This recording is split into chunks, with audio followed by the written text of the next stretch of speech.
प्यारे बच्चों, आप सभी लॉकडाउन के कारण अपने अपने घरों में हैं। ऐसे समय में हम लेकर आए हैं आपके लिए डिजी साथ कार्यक्रम। इसके माध्यम से आप प्रत्येक दिन सोमवार से शुक्रवार तक पूर्वाह्न 10 से 12 तथा अपराह्न 1 से 2 बजे तक अपने अपने कक्षाओं के अनुरूप कार्यक्रम देख सकेंगे। स्कूली शिक्षा एवं साक्षरता विभाग, झारखंड। नमस्ते दोस्तों, आप सबका झारखंड सरकार के डीजी साथ प्रोग्राम में स्वागत है। आइए देखते हैं कि आज हम क्या पढ़ेंगे। हम एपिसोड की शुरुआत कक्षा 9 के गणित के अध्याय हिरोन का सूत्र का तृतीय भाग को समझेंगे, साथ साथ इन पर आधारित प्रश्नों को भी करेंगे। ठीक इसके बाद कक्षा 11 में हम गणित के अध्याय त्रिकोणमितीय फलन के अगले भाग को समझेंगे, साथ साथ इन पर आधारित प्रश्नों को भी करेंगे। तो आइए शुरू करते हैं हम अपना प्रोग्राम डीजी साथ। अब पढ़ाई नहीं रुकेगी।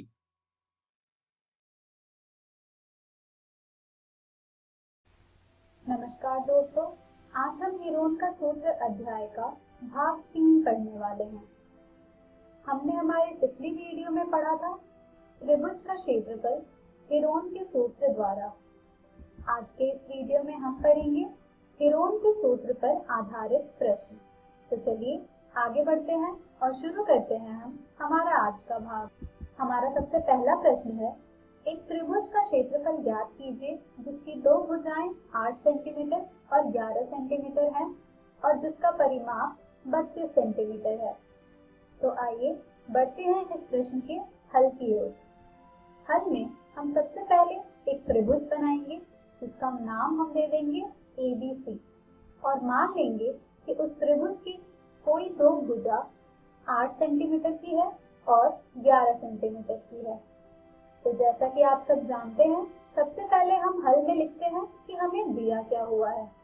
इस प्रश्न में हमें दिया गया है परिमाप जो कि बराबर है 32 सेंटीमीटर के और कोई दो भुजाएं जिसे हमने यहाँ पर मान लिया है A जो कि बराबर है 8 सेंटीमीटर के और B जो कि बराबर है 11 सेंटीमीटर के, और हमें प्राप्त करना है त्रिभुज का क्षेत्रफल। तो त्रिभुज का क्षेत्रफल यहाँ पर हम हिरोन के सूत्र द्वारा तभी ज्ञात कर सकते हैं जब हमारे पास तीनों भुजाओं का माप हो। तो तीसरी भुजा का माप ज्ञात करने के लिए हम परिमाप को घटाएंगे दोनों भुजाओं के योग से। तो आइए तीसरी भुजा का माप ज्ञात करते हैं। तीसरी भुजा हमें यहाँ पर मिल जाएगी 32 सेंटीमीटर घटा 8 योग 11 सेंटीमीटर यानी कि 13 सेंटीमीटर। तो तीसरी भुजा का माप अब हमारे पास है जो कि बराबर है 13 सेंटीमीटर के। तो चलिए अब हमारे पास तीनों भुजाओं का माप है। तो त्रिभुज का क्षेत्रफल हिरोन के सूत्र द्वारा ज्ञात करने के लिए हम सबसे पहले त्रिभुज का अर्ध परिमाप ज्ञात करेंगे। तो यहाँ इस प्रश्न में त्रिभुज का अर्ध परिमाप बराबर होगा 32/2 सेंटीमीटर के यानी कि 16 सेंटीमीटर के। क्योंकि अब हमारे पास त्रिभुज का अर्ध परिमाप है तो अब हम S घटा A का माप भी ज्ञात कर सकते हैं, S घटा B का माप भी ज्ञात कर सकते हैं और S घटा C का माप भी ज्ञात कर सकते हैं। तो इस प्रश्न के लिए S घटा A का मान जो हमें प्राप्त हो रहा है वो है 16 घटा 8 सेंटीमीटर यानी कि 8 सेंटीमीटर।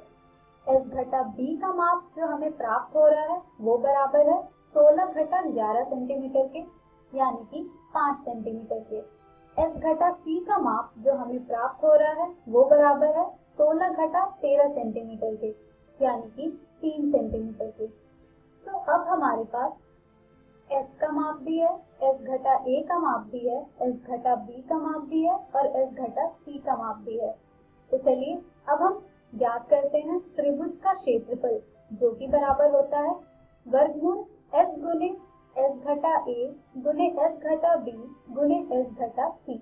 तो चलिए अब हम इस सूत्र में S घटा A, S घटा B और S घटा C के मान को प्रतिस्थापित करते हैं। जब हम इन सभी के मानों को प्रतिस्थापित करेंगे तो यहाँ पर हमें प्राप्त होगा वर्गमूल 16 गुने 8 गुने 5 गुने 3 सेंटीमीटर वर्ग, जिसे हम अगर हल करेंगे तो बहुत ही बड़ी संख्या मिलेगी और हमारा बहुत ही अधिक समय भी जाएगा।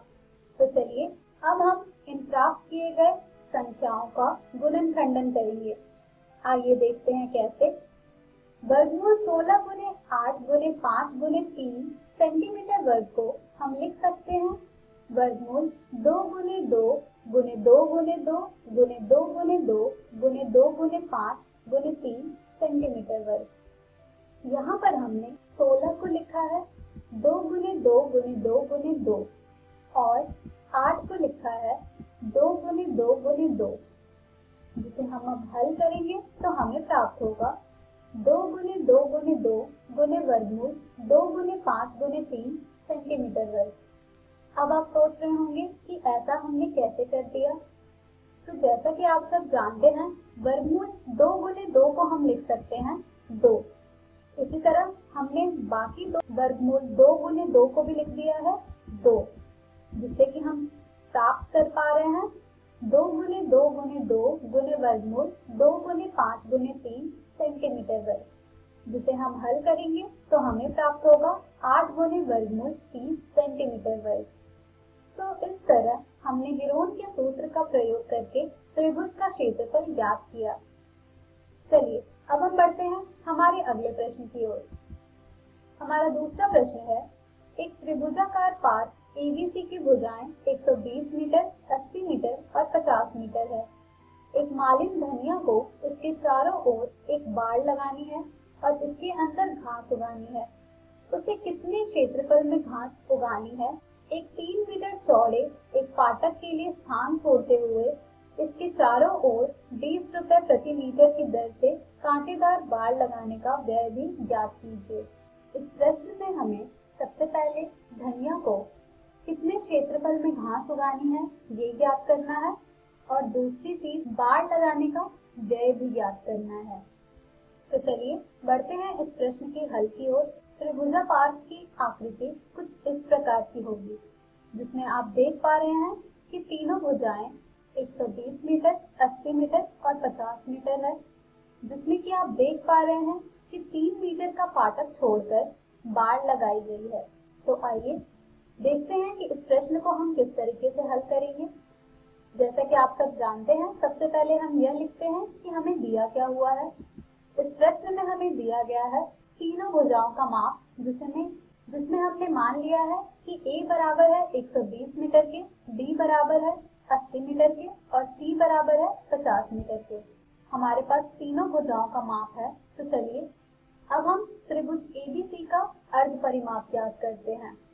तो यहाँ से हमें अर्ध परिमाप इस त्रिभुज का प्राप्त हो रहा है 120 योग 80 योग 50 बटे 2 मीटर, यानी कि 250 बटे 2 मीटर, जिसे हम हल करेंगे तो हमें प्राप्त होगा 125 मीटर, यानी कि इस त्रिभुज ABC का अर्ध परिमाप है 125 मीटर। चलिए अब हम ज्ञात करते हैं S घटा A, S घटा B और S घटा C का माप। तो हमारे पास S घटा A का माप आ जाएगा 125 घटा 120 मीटर, यानी कि 5 मीटर। S घटा B का माप आ जाएगा 125 घटा 80 मीटर, यानी कि 45 मीटर।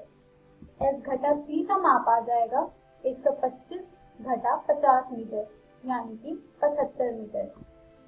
तो अब हमारे पास S का माप भी है, S घटा A का माप भी है, S घटा B का माप भी है और S घटा C का माप भी है।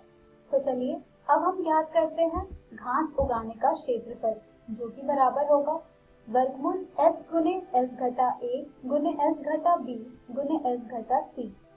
जब हम इस सूत्र में S घटा A, S घटा B, S घटा C के मान को प्रतिस्थापित करेंगे तो हमें प्राप्त होगा वर्गमूल 125 गुने 5 गुने 45 गुने 75 मीटर वर्ग, जिसे हम लिख सकते हैं वर्गमूल 5 गुने 5 गुने 5 गुने 5 गुने 5 गुने 3 गुने 3 गुने 5 गुने 3 गुने 5 मीटर वर्ग। यहाँ पर हमने 125 को लिखा है 5 गुने 5 गुने 5, 45 को लिखा है 5 गुने 3 गुने 3 और 75 को लिखा है 5 गुने 3 गुने 5।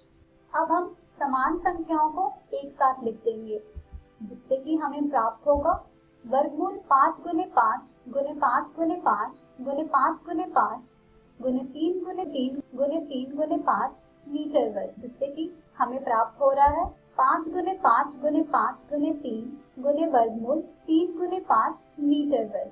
यहाँ पर हमने वर्गमूल 5 गुने 5 को लिखा है 5। उसी तरह जितने भी वर्गमूल 5 गुने 5 हमने प्राप्त किए हैं उसकी जगह पे हमने 5 लिख दिया है, और उसी प्रकार से वर्गमूल 3 गुने 3 को हमने लिखा है 3, जिसे जब हम हल करेंगे तो हमें प्राप्त हो रहा है 375 गुने वर्गमूल 15 मीटर वर्ग, यानी कि घास उगाने का जो क्षेत्रफल हमने प्राप्त किया है वो बराबर है 375 गुने वर्गमूल 15 मीटर वर्ग। अब हमें ज्ञात करना है बाड़ लगाने का व्यय। तो जैसा कि आप सब जानते हैं, बाड़ लगाने के लिए हमें सबसे पहले त्रिभुज का परिमाप ज्ञात करना होता है।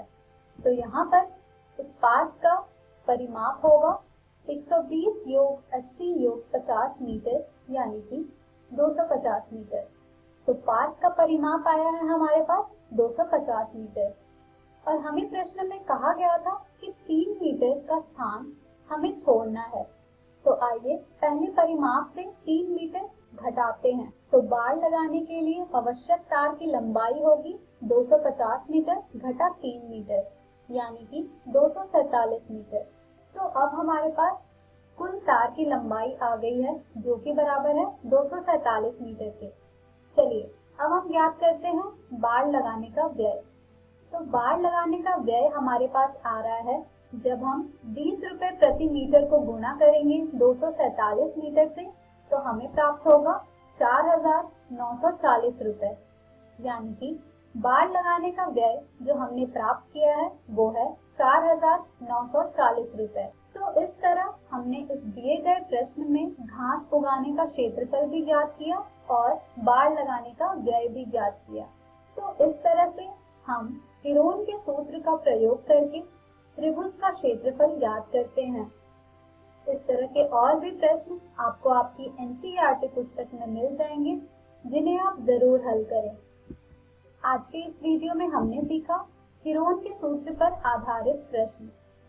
हम हमारे अगली वीडियो में सीखेंगे चतुर्भुजों के क्षेत्रफल ज्ञात करने में हीरोन के सूत्र का अनुप्रयोग। धन्यवाद।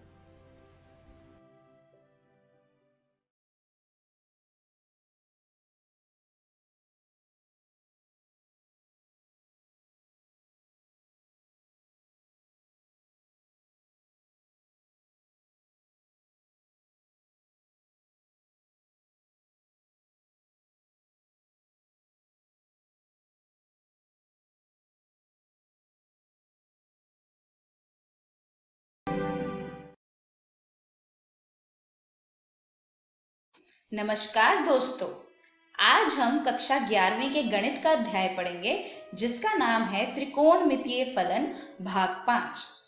तो चलिए देखते हैं आज की वीडियो में हम क्या सीखेंगे। हम पढ़ेंगे त्रिकोणमितीय सर्वसमीकाएं और दोगुने और तिगुने कोण के सूत्र। तो चलिए शुरू करते हैं आज का अध्याय त्रिकोणमितीय सर्वसमीकाओं से। दोस्तों, सबसे पहले हम जानने वाले हैं संकलन और व्यवकलन के सूत्र। ये 4 सूत्र आपको ज्ञात करने होंगे। इन्हें ज्ञात करने के बाद ही आप इस अध्याय के सभी प्रश्नों को हल कर सकते हैं।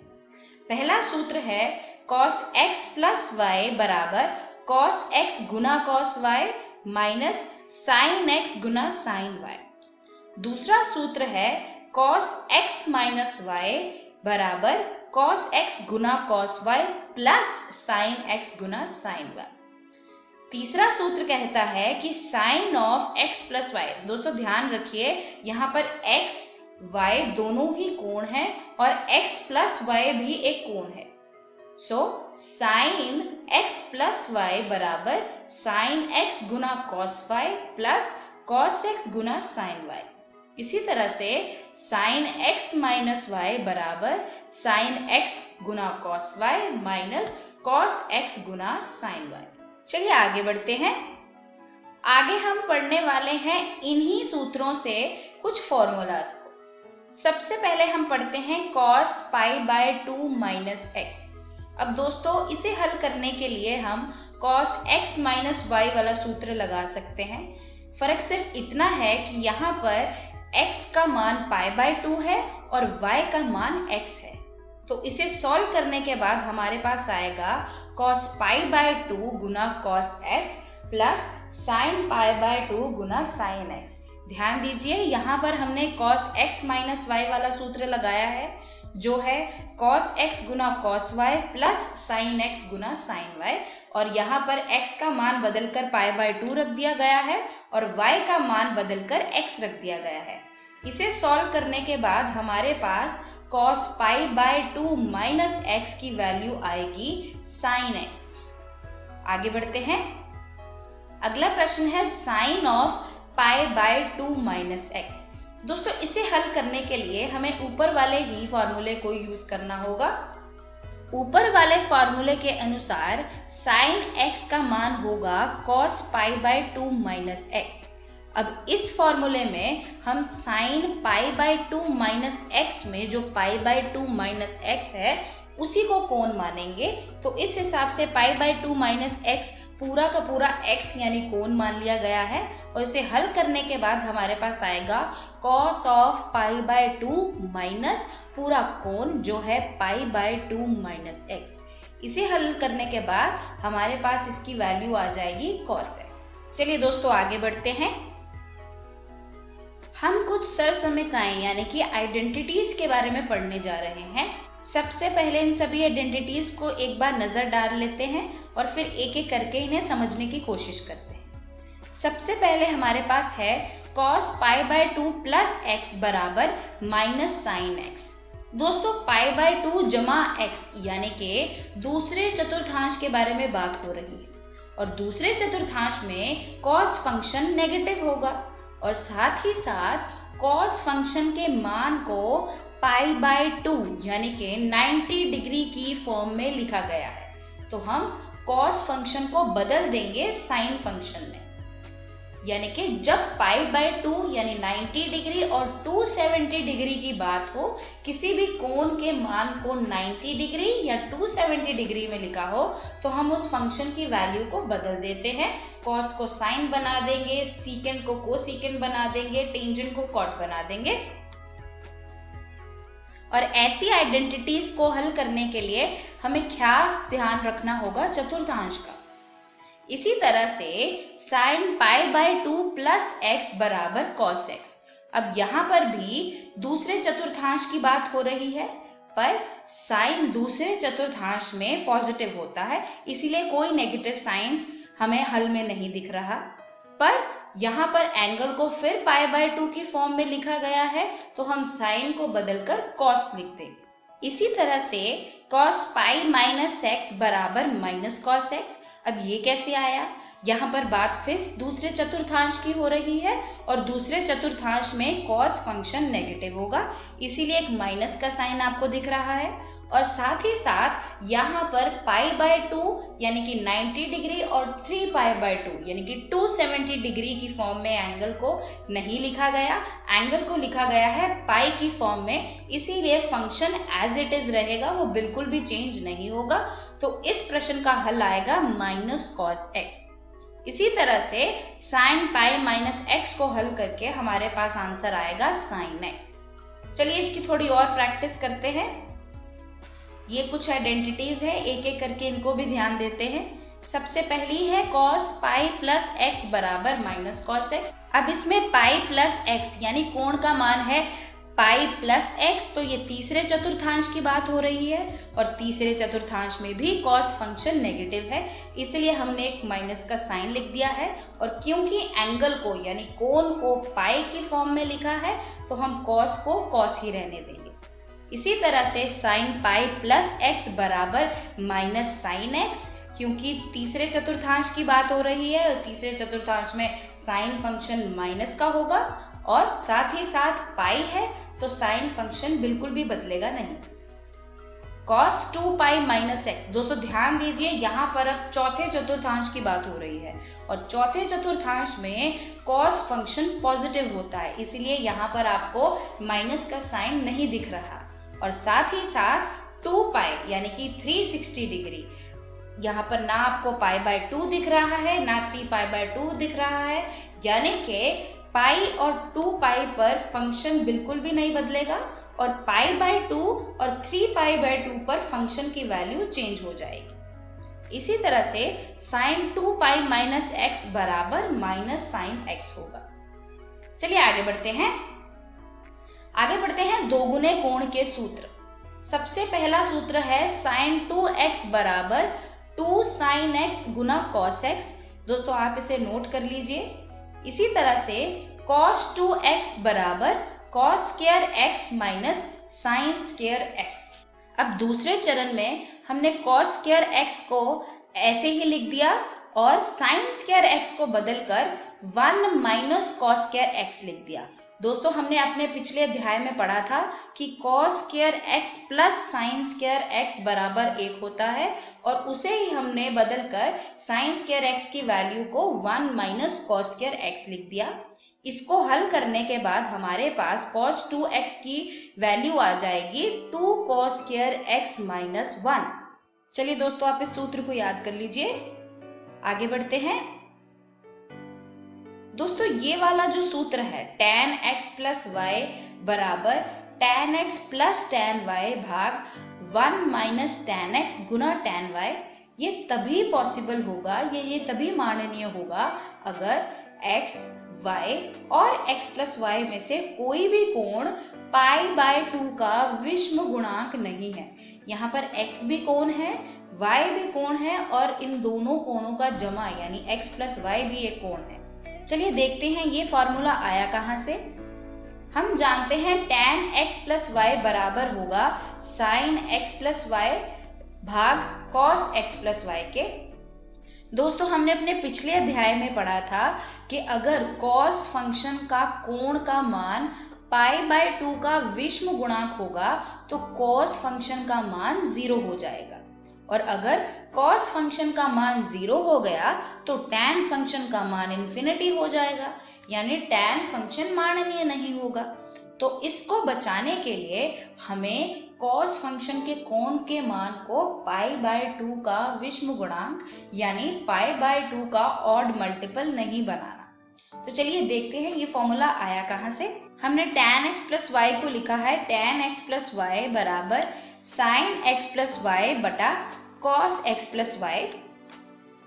अब हम sin x प्लस y को खोलकर फॉर्मूला लगा देंगे और cos x प्लस y को खोलकर उसका फॉर्मूला लगा देंगे, यानी कि tan x प्लस y बराबर sin x गुना cos y plus cos x गुना sin y बटा cos x cos y minus sin x गुना sin y। दोस्तों अगर हम इस समीकरण को cos x cos y से भाग कर देंगे तो हमारे पास कुछ इस तरह से ये समीकरण बन जाएगा, पर इसे हल करने के बाद हमारे पास tan of x plus y बराबर होगा tan x plus tan y भाग 1 माइनस tan x गुना tan y। अगर हम x और y यानी दोनों कोण का माइनस में ले लें यानी उनकी सब्ट्रैक्शन कर दें तो tan x माइनस y बराबर tan x minus tan y भाग 1 प्लस tan x गुना tan y। आप ये दोनों फॉर्मूलास को नोट कर लीजिए। चलिए आगे बढ़ते हैं। हमें ज्ञात हो गया कि tan x प्लस y बराबर tan x plus tan y भाग 1 minus tan x into tan y होगा। अगर हम इसी फॉर्मूले में y को बदलकर x लिख दें यानी कि tan x प्लस x बराबर tan x plus tan x भाग 1 माइनस tan x गुना tan x हो जाएगा, क्योंकि हमने y की जगह y के कोण की जगह x को बदल कर रख दिया है। इसे सॉल्व करने के बाद हमारे पास टेंजेंट 2x का फॉर्मूला आ जाएगा। tan 2x बराबर 2 tan x भाग 1 माइनस tan स्क्वायर x। चलिए इसी तरह के और फॉर्मूलाज को ज्ञात करते हैं। दोस्तों ये सूत्र यानी cot x प्लस वाई बराबर cot x गुना cot y माइनस 1 बटे cot y plus cot x तभी माननीय होगा जब x, y और x प्लस y में से कोई भी कोण पाई का गुणांक नहीं है। हम जानते हैं कि cot x प्लस वाई को हम cos x प्लस वाई बटे sin x प्लस वाई भी लिख सकते हैं और अब sin x प्लस वाई तभी 0 होगा जब x प्लस वाई या x या y में से कोई भी कोण पाई का गुणांक है।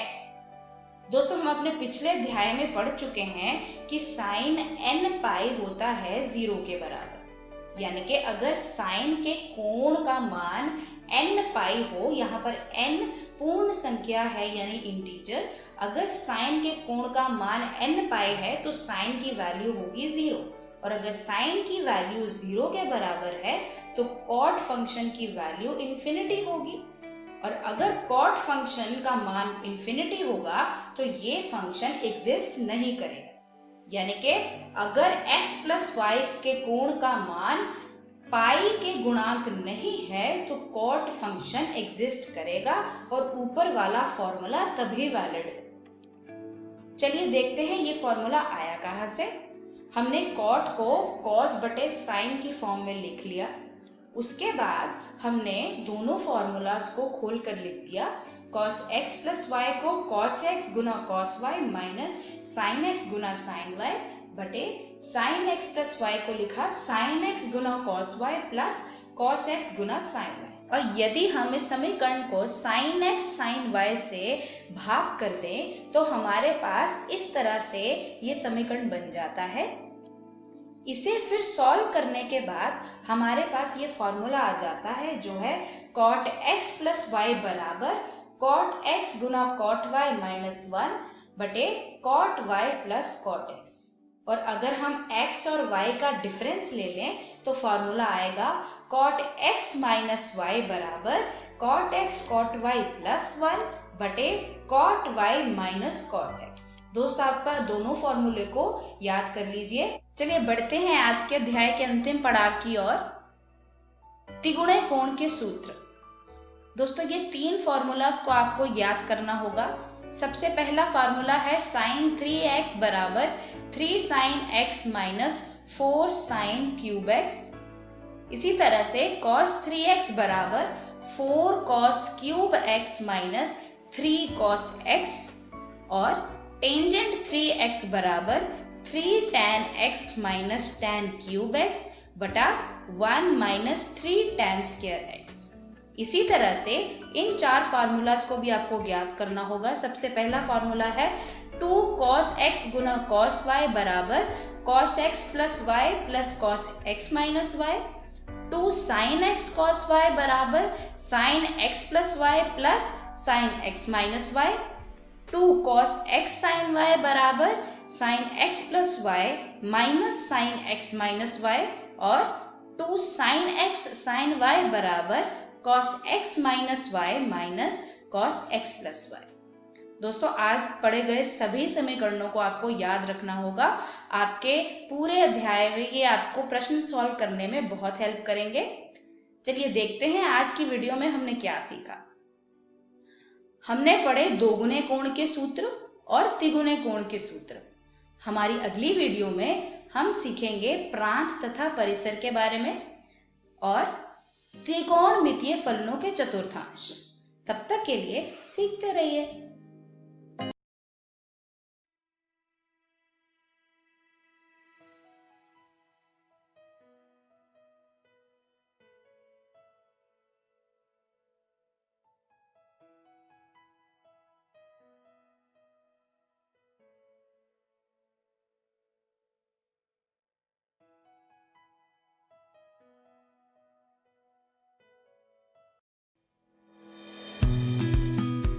नमस्ते दोस्तों, डीजी साथ के आज के एपिसोड में आशा करता हूं कि आपको बहुत कुछ सीखने को मिला होगा।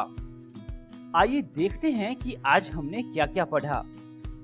आज हमने कक्षा 9 में गणित के अध्याय थिरोन का सूत्र को पढ़ा। ठीक इसके बाद कक्षा 11 में हम गणित के अध्याय त्रिकोणमितीय फलन को पढ़ा, साथ साथ इन पर आधारित प्रश्नों को भी किया। आइए देखते हैं कि हम कल क्या पढ़ेंगे। दोस्तों, कल हम कक्षा 9 में विज्ञान के अध्याय उत्तक के तृतीय भाग को समझेंगे, साथ साथ इन पर आधारित प्रश्नों को भी करेंगे। ठीक इसके बाद कक्षा 11 में हम फिजिक्स के चैप्टर समतल में गति का तृतीय भाग को समझेंगे, साथ साथ इन पर आधारित प्रश्नों को भी करेंगे। एक जरूरी सूचना, इस एपिसोड को जो हमने अभी देखा इसका पुनः प्रसारण YouTube पे किया जाएगा, इकोवेशन के चैनल पर ठीक 3 बजे। तो यदि आप अपने दोस्तों के साथ भी ये एपिसोड शेयर करना चाहते हैं या पुनः देखना चाहते हैं तो YouTube पर DigiSat इकोवेशन सर्च करें और आप इस वीडियो तक पहुंच जाएंगे। धन्यवाद दोस्तों।